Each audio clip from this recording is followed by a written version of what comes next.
News Anakapalli జిల్లా నాతవరం మండలం ఏపీపురం పంచాయతీ ఉప్పరిగూడెం గ్రామంలో ఆదివారం నిర్వహించిన ఆత్మీయ సమావేశంలో తెలుగుదేశం పార్టీ రాష్ట్ర ప్రధాన కార్యదర్శి చింతకాల విజయ్ పాల్గొన్నారు.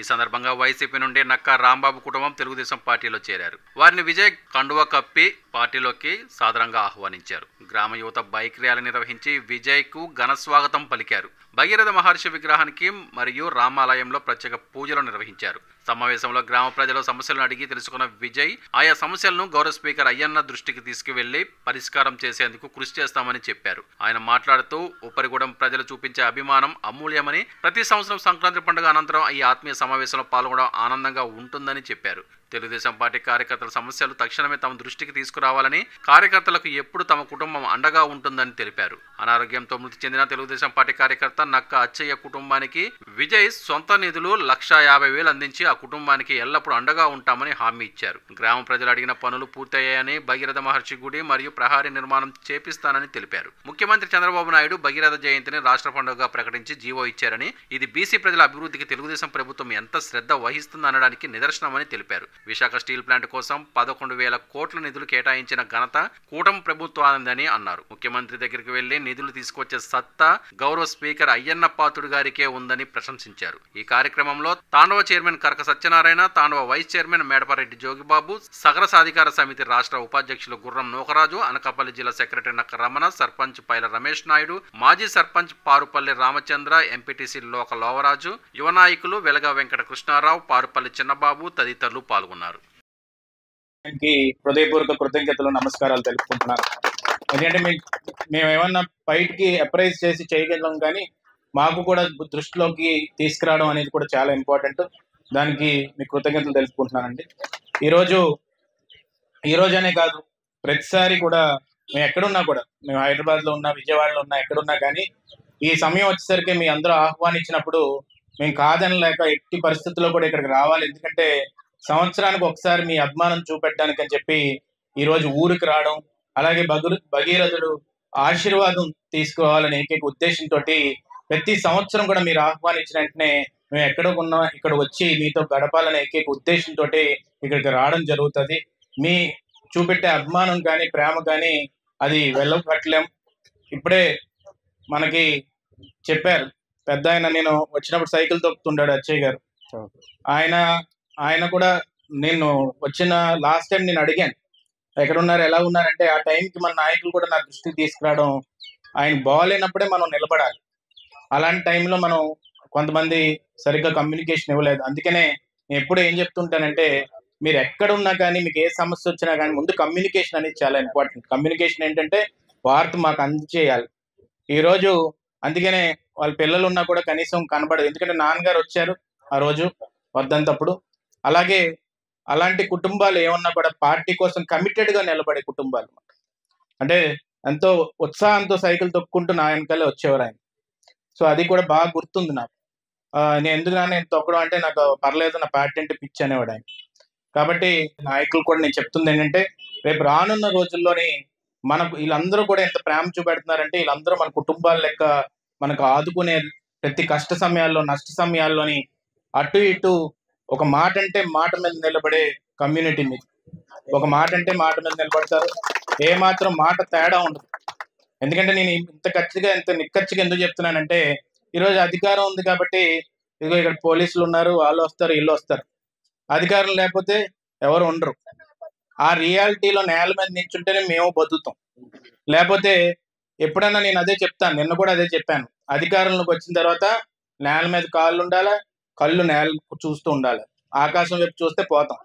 కాబట్టి నేను ఎప్పుడు చెప్తుంది ఏంటంటే, నమ్మకంగా నిక్కచ్చిగా ఒక మాట మీద మీరు అందరూ కూడా ఎప్పుడు కూడా నిలబడుతూ వచ్చారు. కాబట్టి నేను అందుకనే నాయకత్వాన్ని కూడా కోరుతుంది ఏంటంటే, ఇక్కడ ఎవరికన్నా ఏ ప్రాంతంలో ఉన్న ఏ సమస్య ఉన్నా కూడా అయ్యన్న పాత్రుడు గారికి చెవుని పడాలి. ఆయన చెవుని పడిందంటే ఆయన నిలబడే ఎంత సత్తా దమ్మున్న నాయకుడు మీ అందరికీ తెలిసిన విషయమే. ఇది నేను ప్రత్యేకంగా చెప్పాల్సిన లేదు. మొన్న 5 సంవత్సరాల్లో కూడా నేను ఒకసారి ఇక్కడికి వచ్చినప్పుడు లోపలికి కూడా తీసుకెళ్లారు నన్ను. మళ్ళీ అక్కడ ఉన్నప్పుడు ఎన్జిఓ మన యూత్ కూడా అప్పుడులో నన్ను కలిశారు, హెల్పింగ్ హ్యాండ్స్ అని. ఇక్కడికి వచ్చి నేను సైతం వాళ్ళు కానీ వీళ్ళందరూ కలిసి నాకు అన్ని ఇప్పటికీ కూడా గుర్తున్నాయి. ఇవన్నీ కూడా ఏంటంటే నాకు అక్కడ అప్పుడు అక్కడ రామాలయం దగ్గర వచ్చిన గ్రిల్ గురించి చెప్పారు. ఆ తర్వాత అది అయ్యింది. తర్వాత ఇక్కడ నాకు ఈ షర్ట్ గురించి చెప్పారు, ఇది చెప్పారు. నాదేం తప్పులేదు, మీ వాళ్ళు ఎస్టిమేషన్ ఇవ్వట్లేదు నాకు. నేను వచ్చినప్పుడు వాళ్ళకి గుర్తు వస్తుందేమో నాకు తెలియదు. కాబట్టి నేను ఒకటే కోరుతుంది ఏంటంటే నాకు ఎస్టిమేషన్ ఇవ్వండి.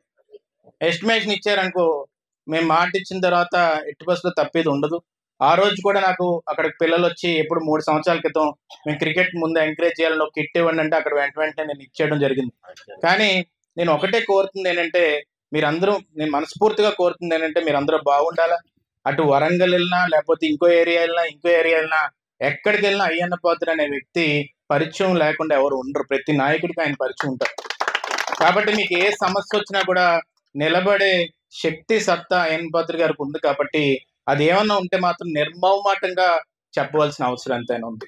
అక్కడికి వెళ్ళినప్పుడు కూడా ఇప్పుడు సమస్యలు ఇచ్చారు నాకు, వాటర్ ట్యాంక్ గురించి కానీ, రోడ్స్ గురించి కానీ, అవన్నీ కూడా అయ్యన్న పాత్రుడు గారు ఎట్టి పరిస్థితుల్లో ఆయన దృష్టి తీసుకెళ్లి చేయించే బాధ్యత మేము తీసుకుంటాం. ఇక్కడ కూడా ఇప్పుడు సమస్యలు ఇవ్వడం జరిగింది, అవి కూడా తీసుకెళ్లి చేయించే బాధ్యత తీసుకుంటాం. అయితే మనం మాట్లాడి వెళ్ళిపోని కంట దాన్ని ఫాలోఅప్ చేసే విధంగా ఇక్కడ లీడర్లు తయారవ్వాలి. రెండోది ఏంటంటే నెక్స్ట్ సంవత్సరం వచ్చేసరికి ఇదిగో ఈ చేసి పెట్టాం, మీరు ఇచ్చిన దానికి ఇలా చేసామని చెప్పే సత్తాలో మనం ఉండాలి. ఎందుకంటే ఇంకా జరిగింది 8 నెలలే, ఇంకా చాలా టైం ఉంది గవర్నమెంట్ అన్ని బాగా చేసుకోవడానికి. ఎందుకంటే మీకు తెలిసిందేం కాదు, చంద్రబాబు నాయుడు గారు వచ్చిన తర్వాత బీసీలకు అత్యంత గౌరవాన్ని ఇవ్వడానికి అని చెప్పి భగీరథ జయంతి కూడా జీవో ఇవ్వడం జరిగింది. అంటే ఆయన గుర్తించి బీసీల పార్టీ తెలుగుదేశం పార్టీ, దానికి పుట్టినిల్లు తెలుగుదేశం పార్టీ, ఎవడో వచ్చి ఇంకో అడ్రస్ పెడితే అవ్వదు. కాబట్టి నేను ఒకటే చెప్తుందండి, ఇవాళ స్టీల్ ప్లాంట్ మూసేస్తానన్నారు. నేను నెల్లి చంద్రబాబు నాయుడు గారు 11,000 కోట్ల రూపాయలు తీసుకొచ్చారు. స్టీల్ ప్లాంట్ మళ్ళీ తెరిపిస్తున్నారు.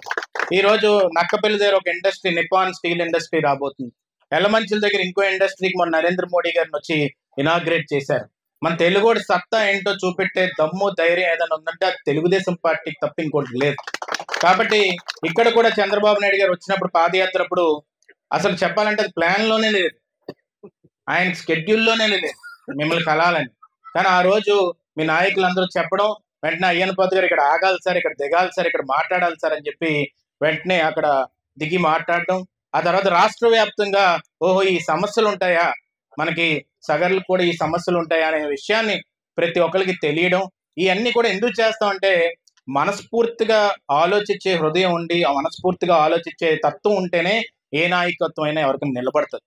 ఎందుకు నేను ఈ మాట అంటున్నానంటే మొన్న 5 సంవత్సరాలు నిన్న కూడా నేను తాండవ రిజర్వేర్ దగ్గరికి వెళ్ళడం జరిగింది. ఏం జరిగినా అభివృద్ధి గురించి మనం ఆలోచిస్తాం. ఈ సంక్రాంతి లోపల ఎక్కడైనా గొయ్యలున్నా కూడా రోడ్లన్నీ గొయ్యలు కప్పెట్టాలని చెప్పారు. ఆ మాట మీద ఉంటే మాట మీద నిలబడ్డారు. అలాగే చంద్రబాబు నాయుడు గారు, పవన్ కళ్యాణ్ గారు, అలాగే నరేంద్ర మోడీ గారు, ముగ్గురు ఒక కూటమి కింద వచ్చి ఈ రోజు ఆంధ్రప్రదేశ్ ని అత్యంత ఉన్నత స్థాయిలో డెవలప్ చేయాలనే ఉద్దేశంతో ముందుకెళ్తున్నారు.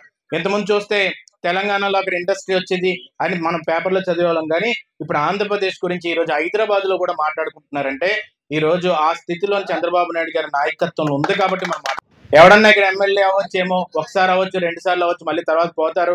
కానీ వాళ్ళ పదవులు రావడం చాలా కష్టం. ముఖ్యమంత్రి దగ్గరికి వెళ్ళి నాకు ఇదిగో 1 కోటి రూపాయలు కావాలి, 2 కోట్లు కావాలి అని అడిగే సత్తా ఉండదు. కానీ అయ్యన్న పాత్రుడు అనే వ్యక్తి ఆయన ఎమ్మెల్యే అవుతే ఈ రోజు స్పీకర్ స్థానంలో కూర్చోబెట్టాడు చంద్రబాబు నాయుడు గారు, అత్యంత ఉన్నత స్థానంలో. బీసీని తీసుకెళ్లి చైర్ లో కూర్చోబెట్టాడు. అదే ఒక బీసీని తీసుకెళ్లి చీఫ్ సెక్రటరీ కింద కూర్చోబెట్టాడు. ఒక బీసీని తీసుకెళ్లి మనకు ఉన్నత స్థాయిలో కూర్చోబెట్టడం ఏదైనా ఎక్కడైనా జరుగుతుందంటే అది తెలుగుదేశం పార్టీలోనే జరుగుతుంది. దాని కాబట్టి ఈ రోజు అయ్యన్న పాత్రుడు గారు కూర్చున్నప్పుడు ముఖ్యమంత్రి అయినా ఎవరన్నా లేచి నించొని ఆయనకి నమస్కారం పెట్టి మాట్లాడే స్థితిలో నేను అయ్యన్న పాత్రుడు గారిని గౌరవం ఇచ్చిందంటే అది తెలుగుదేశం పార్టీ వల్ల జరిగింది అనేది గుర్తుపెట్టుకోవాల్సిన అవసరం ఉంటుంది. అందుకనే మీ అందరినీ కోరుతుంది ఏంటంటే ఈ సమస్యలన్నీ ఎట్టి పరిస్థితుల్లో అయ్యన్న పాత్రుడు గారి దృష్టి తీసుకెళ్ళి అది చేయించడం జరుగుతుంది. అదే వాటర్ ప్రాబ్లం గురించి చెప్పారు, ఇక్కడ రోడ్ల గురించి చెప్పారు, మళ్ళీ ఇక్కడ వాటర్ ప్రాబ్లం కానీ, హౌసింగ్ స్థలాల గురించి కానీ, ఇవన్నీ కూడా ఎట్టి పరిస్థితుల్లోని దృష్టి పెట్టి చేయించి మళ్ళీ నెక్స్ట్ ఇయర్ మీరు వచ్చే టైంకి ఎన్ని జరిగాయి, ఏం జరిగాయి అనేది మనం రివ్యూ చేసుకుంటేనే ఈ ముందుకెళ్తే తప్ప నేను వచ్చే టైంకి మీరు నాకు గుర్చేస్తుంటే అవ్వదు అది. దాని కాబట్టి ఇక్కడ నాయకులు కూడా అత్యంత ఫాలోఅప్ చేయాలని చెప్పి ఈ సందర్భంగా చెప్పదలుచుకున్నాను. అలాగే అచ్చయ్య ఆయన కుటుంబానికి మనం డబ్బులు ఇచ్చినా ఏమి ఇచ్చినా అది వెలకట్లం. ఎందుకంటే అది ప్రేమ, అభిమానం, ఆ అభిమానాన్ని మనం కొనలేం. కాబట్టి ఆ కుటుంబానికి నా సొంత డబ్బు కింద 1,50,000 రూపాయలు ఇక్కడ అనౌన్స్ చేస్తున్నాను. ఇది ఏంటంటే ఆయన ఆయన చాలా అభిమానం చూపెట్టేవాడు. నేను వచ్చినప్పుడు కూడా నాకు గుర్తు వస్తుంది ఇప్పటికీ కూడా. అందుకని ఆ కుటుంబానికి మరి అక్కడ ఇద్దరు పిల్లలు ఉన్నారు. వాళ్ళు బాగుపడాలంటే ఏమైనా సాయం చేయాలంటే మేము సాయం చేయగలం. ఎందుకంటే వాళ్ళు బతికున్నంత కాలం తెలుగుదేశం జెండాను మోసి కష్టపడిన వ్యక్తి. అలాంటి వ్యక్తిని మేము గుర్తుపెట్టుకోవాలి. అలాంటి కుటుంబాన్ని మేము గౌరవం ఇచ్చుకునే బాధ్యత మాదని చెప్పి ఈ సందర్భంగా మీకు సవనీయంగా మనవి చేసుకుంటూ, అలాగే నేను నా తరపున ఇది అనౌన్స్ చేస్తున్నాను. రేపు పార్టీ నుంచి కూడా నేను అడుగుతాను. కానీ వాళ్ళ కుటుంబానికి మంచి జరిగేలా మీరు చూడాలని చెప్పి ఈ సందర్భంగా మీకు సవినీయంగా మనవి చేసుకుంటూ, అలాగే మీకు ఎవరికైనా కుటుంబానికి కష్టం వచ్చినప్పుడు, బాగాలేనప్పుడు నిర్మోహమాటంగా మా ఇంటికైనా రండి, లేకపోతే ఇక్కడ నాయకులకైనా చెప్పండి. ఒక రోజు డిలే అవుతుంది, 2 రోజులు డిలే అవుతుందంటే మాకు అందలేదనేది అర్థం తప్ప ఇంకోటి కాదు. కాబట్టి మీరు ఎట్టి పరిస్థితుల్లోని తలుపు తట్టి ఏం అడిగినా కానీ మేము రెడీగా ఉంటాం, మాట్లాడడానికి సిద్ధంగా ఉంటామని చెప్పి ఈ సందర్భంగా చెప్పదలుచుకున్నాను. ఈ ఇన్ఫర్మేషన్ వేసి మీరు ఇస్తే దాని ప్రకారంగా దాన్ని ఫాలో అప్ చేసి మళ్ళీ నేను మీకు చెప్తాను. ఇది నేను నా సొంత డబ్బు ఏదైతే ఇప్పుడు అనౌన్స్ చేశానో అది నేను ఇక్కడ నాయకులకి ఇవ్వడం జరుగుతుంది. మీరు ఎలాగ ఇవ్వాలో అది చూడండి. Thank you.